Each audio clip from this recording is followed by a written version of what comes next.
A continuación, Poder Ciudadano.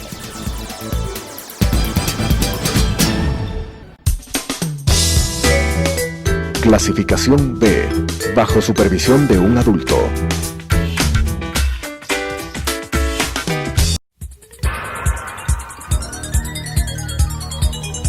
Las opiniones vertidas en este espacio por la producción y dirección del programa son de exclusiva responsabilidad de sus autores y de quienes intervienen en ellos.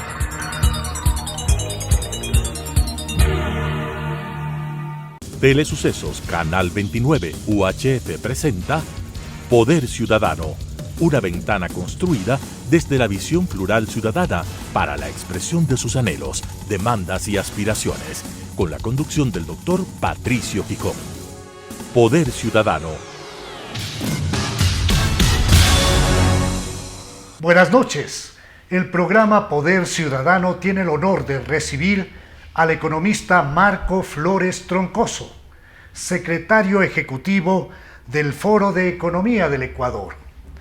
Destacado economista que también fue ministro de Finanzas y que ha venido haciendo una serie de aportes en función de lograr una buena economía en el Ecuador, que tiene que ver con el mejoramiento de las condiciones de vida de la población, que hace relación al crecimiento económico y que determina la necesidad de entender que en una crisis de orden gigantesca por la que atraviesa el Ecuador, donde se han juntado una serie de pandemias, la propiamente dicha de salud pública, la pandemia de la corrupción, la pandemia económica que implica la pérdida de cantidades gigantescas de empleo y trabajo, la pandemia sin duda de un inadecuado manejo de la economía.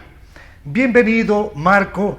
Quiero comenzar pidiéndote que hagas un paneo en términos sencillos para la población ecuatoriana de cómo viste tú el manejo en los 10 años robados de Rafael Correa, donde por los precios de los commodities teníamos una sensación de extraordinaria bonanza, donde existía una gran cantidad de obra pública que nunca estuvo exenta de corrupción y donde, a pesar de los precios elevados, sobre todo del petróleo, pues se dejó al país con una deuda gigantesca, se saqueó los fondos de la Seguridad Social y del propio Banco Central del Ecuador. Bienvenido y buenas noches. Buenas noches, Patricio. Muchas gracias por tenerme aquí. Un saludo para ti, para toda tu audiencia. La economía ecuatoriana en realidad viene atravesando graves problemas desde hace tiempo atrás. Pero si tuviéramos que resumir esos problemas, diríamos que se trata de una enorme deuda pública que tiene el Ecuador. Y no es tanto en términos nominales el problema de la deuda pública, sino en cuanto a la sostenibilidad, es decir, la capacidad de pago. En este momento, Patricio, el Ecuador tiene una deuda de 58.000 millones de dólares, que son las estadísticas oficiales, a lo que hay que sumar unos 6.000 millones de dólares de otros pasivos, que también los publica el Ministerio de Finanzas, y que hay que pagarlos. De manera que la deuda total del Ecuador en este rato es 64.000 millones de dólares. Eso representa el 66% del tamaño de la economía, es decir, del Producto Interno Bruto.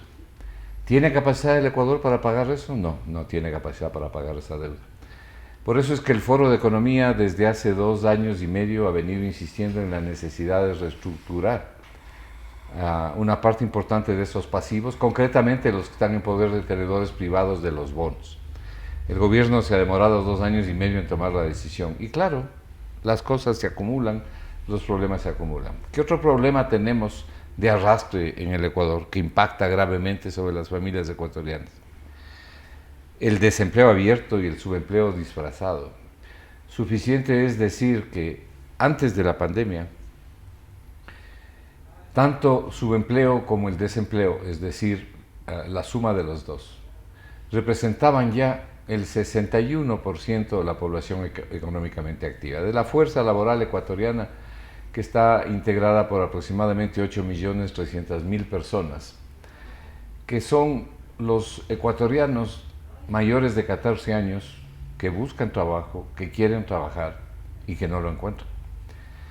Esto por sí mismo es una... Perdóname, Marco, y muchos de ellos con una enorme cantidad de títulos. Así es. La frustración es creciente. Creciente.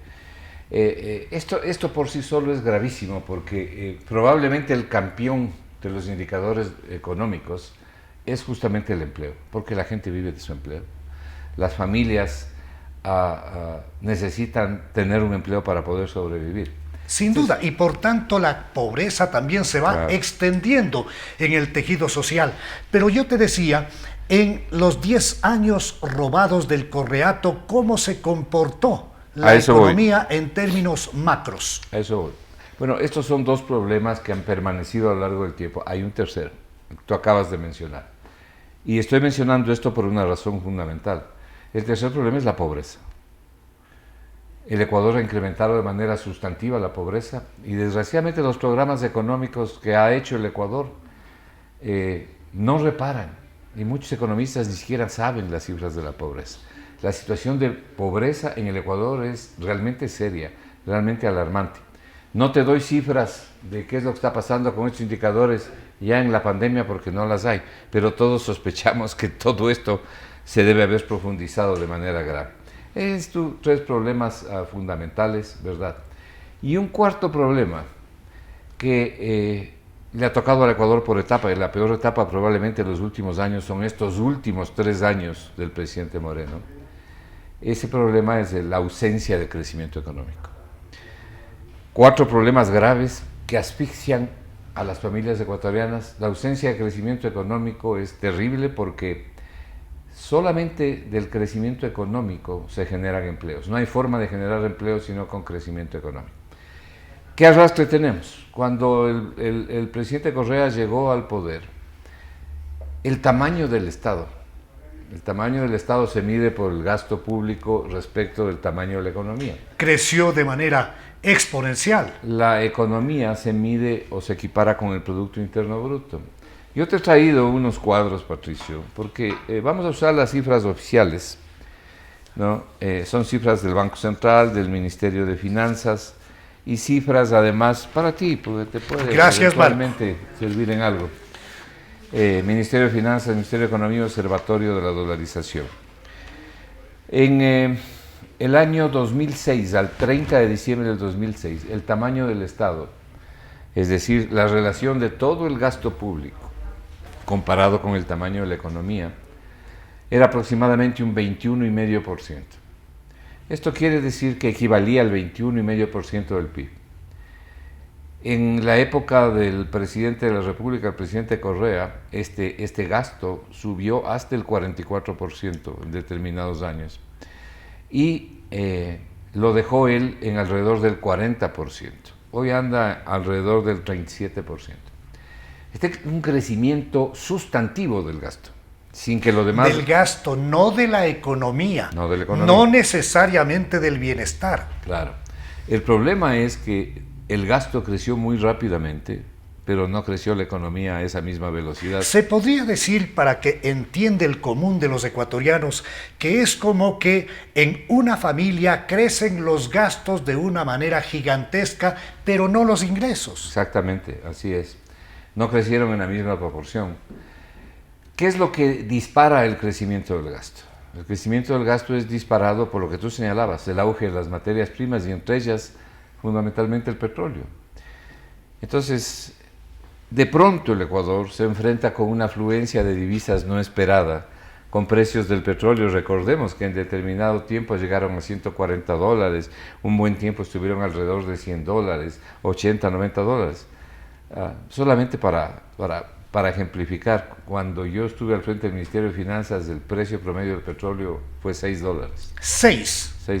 Y por tanto en esa época de Correa se hablaba del jaguar latinoamericano. Se dieron incluso el lujo de establecer como que ellos eran quienes habían logrado un mejoramiento de las condiciones económicas que estaban dadas por el precio de los commodities. Sí, bueno, pero no solamente que pasó esto, sino que cuando los commodities comenzaron a caer de precio, las materias primas, comenzando por el petróleo, la reducción del precio del petróleo, nosotros estábamos en un nivel de gasto muy elevado. Es fácil subir el gasto, pero es difícil bajarlo. Y ya quedó ahí. Ya quedó ahí. Ya quedó ahí sin tener los recursos para sostenerlo. Entonces echaron mano de... Marco, entonces, para ser justos, desde ahí viene la debacle. Ah, no, sin duda. Que se profundizó luego, sin duda. Pero desde ahí, ellos son los generadores del desastre. Sin duda, el crecimiento del gasto comparado con el crecimiento de la economía no fue equivalente. Entonces, cuando las materias primas cayeron de precio, se utilizaron dos arbitrios. El primero fue el endeudamiento. Pero el endeudamiento tiene un límite. Por cierto, el campeón del endeudamiento ha sido el señor Moreno, ya vamos a ver las cifras. Se endeudó al país en la época de Correa, creció la deuda. Cuando los mercados se comportaban ya reticentes para seguirle financiando al Ecuador, porque los multilaterales y los créditos que uno puede tener de China tienen un límite. Los multilaterales no te dan nomás la plata para hablar en quiteño. Entonces utilizó un segundo árbitro, que en determinado momento fueron paralelos. El segundo árbitro fue los impuestos. Entonces se le cargó a este país de impuestos. Recuerda tú, el impuesto a la salida de divisas comenzó con el 0,5%, hoy está en 5%. Este incremento de los impuestos produjo en el sector productivo una ruptura de la competitividad. Afectó a la producción, ¿por qué? Porque de pronto el sector productivo, los empresarios, se encontraron con costos crecientes costos crecientes de producción. Un costo importante de producción es la energía eléctrica, pero otro muy significativo es, sin duda alguna, el que viene derivado de los impuestos. El empresario por lo general traslada el impuesto al precio de venta del producto y entonces pagas tú y pago yo. Al consumidor final. Al consumidor. ¿Cómo no? Al consumidor. Pero no todos pueden hacer eso. Depende de lo que los economistas llamamos la elasticidad, es decir, depende del producto en que se trate. Por ejemplo, los productos de primera necesidad, tenemos que pagar los nuevos precios. Pero hay productos que no tienen esa elasticidad, que son prescindibles o que uno puede disminuirlos. Y entonces es ahí cuando los empresarios pierden su competencia y se además, perjudican Marco, las exportaciones. Hay que tener cuidado para saber hasta dónde soporta determinado tipo de medidas, porque muchas veces endeudarse no es malo y es indispensable.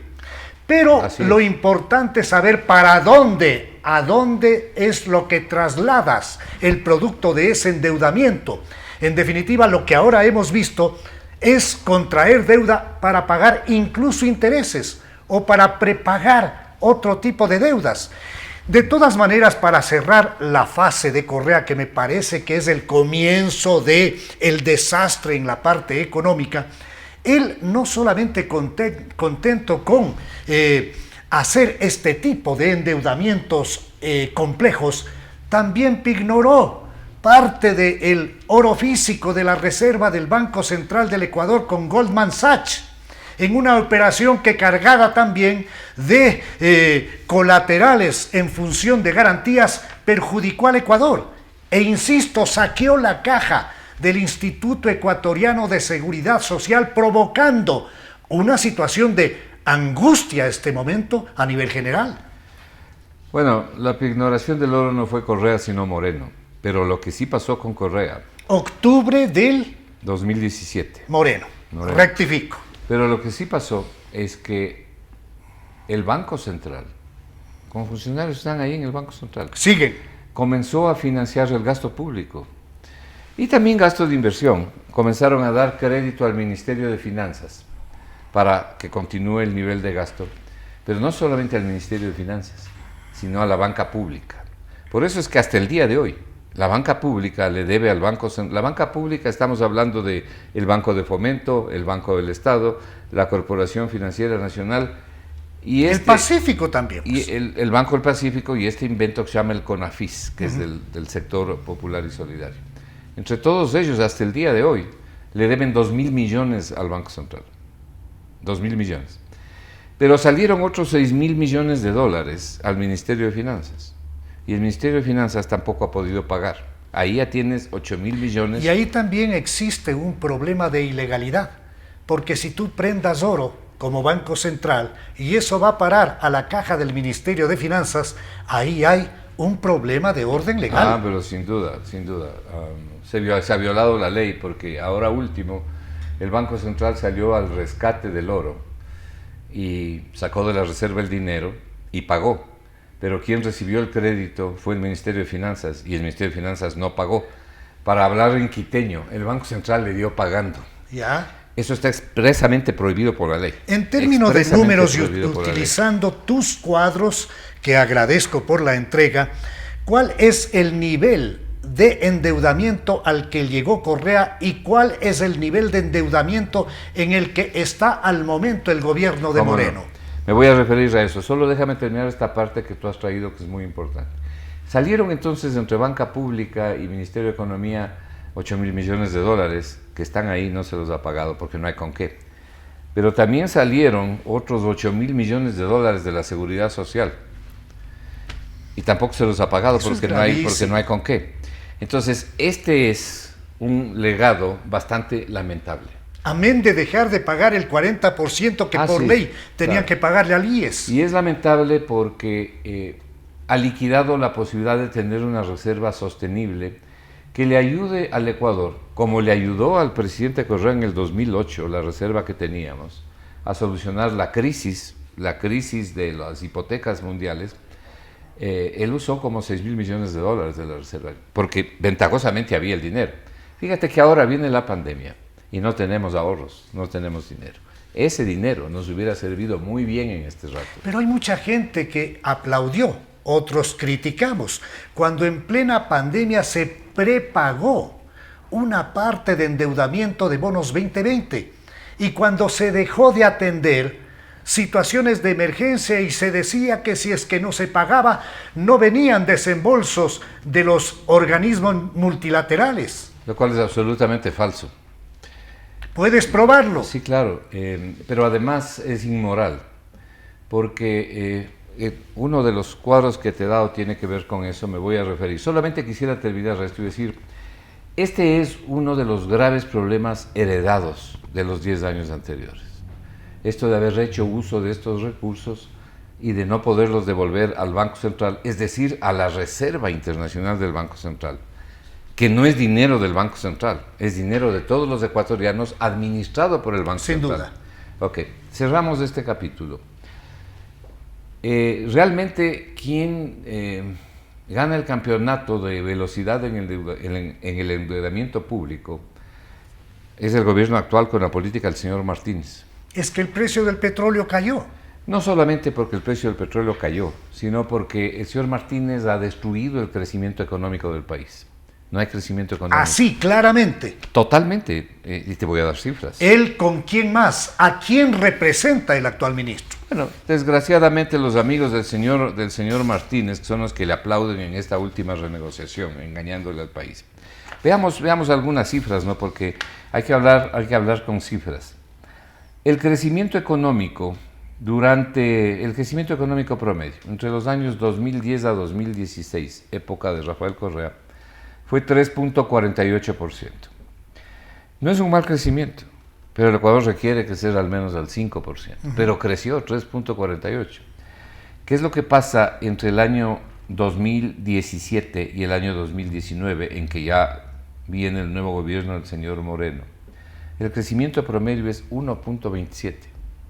Con eso no puedes pagar la deuda. Imposible. Entonces comienzas a generar un déficit y el Ecuador comienza a endeudarse. Veamos las cifras del endeudamiento, y se endeuda, como tú lo acabas de decir muy bien, como hombre culto que eres, se endeuda para financiar gasto corriente, y se endeuda atropellando la Constitución, porque la Constitución no te permite realizar endeudamiento si los costos de ese endeudamiento no son más bajos que el endeudamiento existente. Existen normas claras que lamentablemente han sido absolutamente desatendidas. Totalmente atropelladas. Y entonces el endeudamiento sirvió básicamente en más del 50% para pagar deuda antigua con deuda más cara. porque toda la deuda es más cara. Marco, estamos lamentablemente con el tiempo complicados. Me gustaría ir, aparte de que redondees lo que acabas de mencionar, a algo propositivo. El Ecuador tiene salidas. ¿Cuál es esa salida? ¿Cómo se logra la redinamización del aparato productivo? Okay. Bien, concluyo este tema de la deuda que yo sé que te ha interesado para señalar lo siguiente. En la deuda total, interna y externa, me voy a referir así, en el año 2006, diciembre del 2006, cuando llegó el señor Correa al poder, cifras oficiales, fue 13.429 millones de dólares. Está en el cuadro que te entregué. ¿Cómo no? 13.429 millones de dólares. En mayo del 2017, cuando Correa, eso significó el 28.8% del PIB de la época. Porque esto hay que compararlo con el PIB, porque del PIB es de donde salen los recursos para pagar la deuda. Es decir, si no hay crecimiento económico no puedes pagar.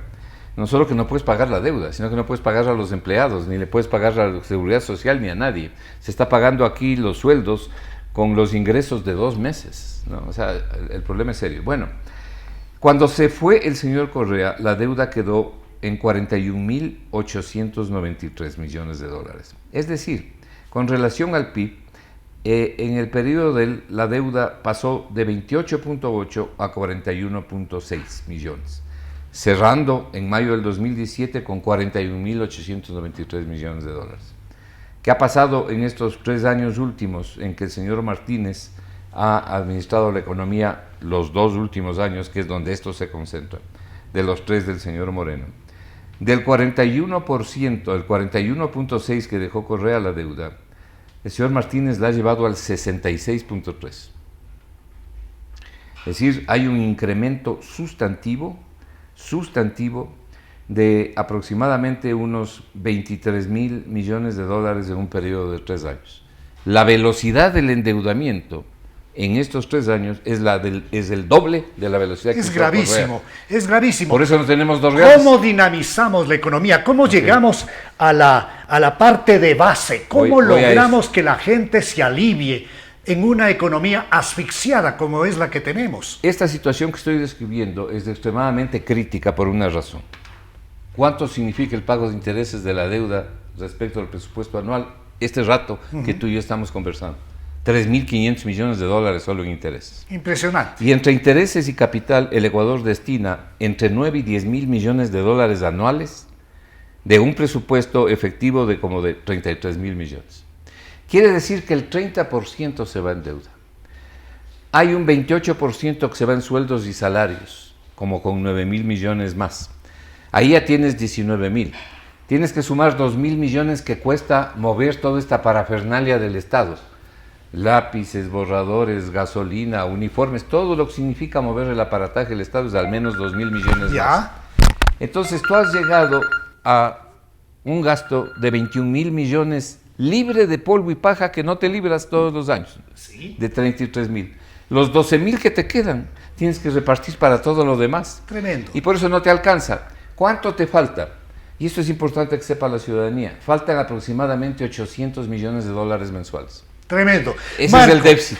Es realmente necesario, va a ser fundamental tener un nuevo programa para ir a la parte positiva, a cómo podemos proyectar un país diferente, un país viable, claro, un país en que la gente pueda vivir. Pero déjanos, por favor, en pastilla, cuál es la dimensión de ese país y qué es lo que se debe hacer. ¿Se le debe cargar a la gente de mayor peso tributario o se le debe aliviar?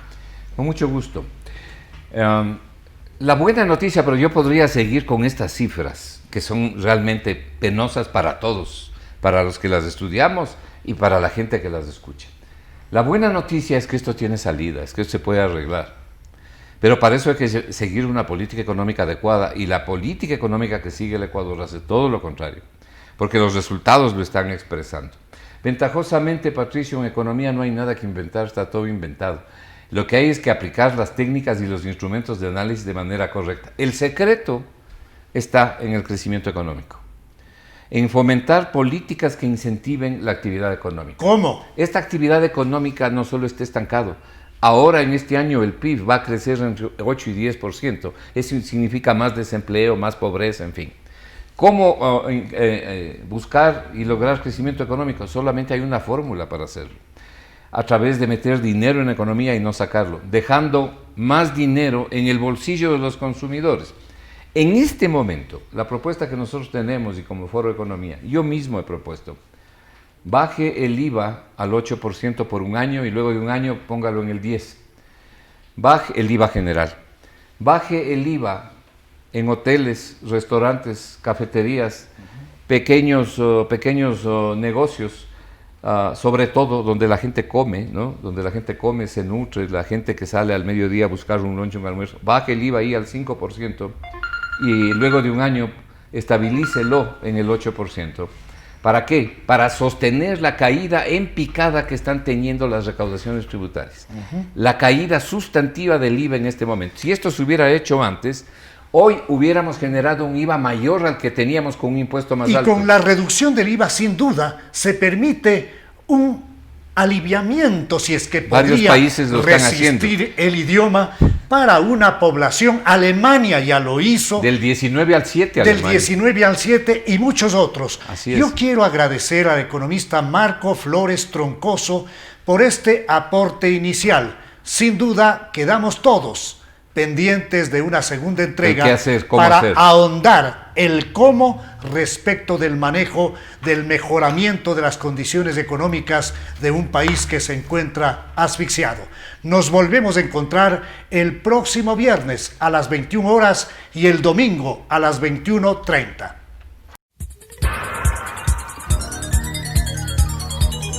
Las opiniones vertidas en este espacio por la producción y dirección del programa son de exclusiva responsabilidad de sus autores y de quienes intervienen en ellos.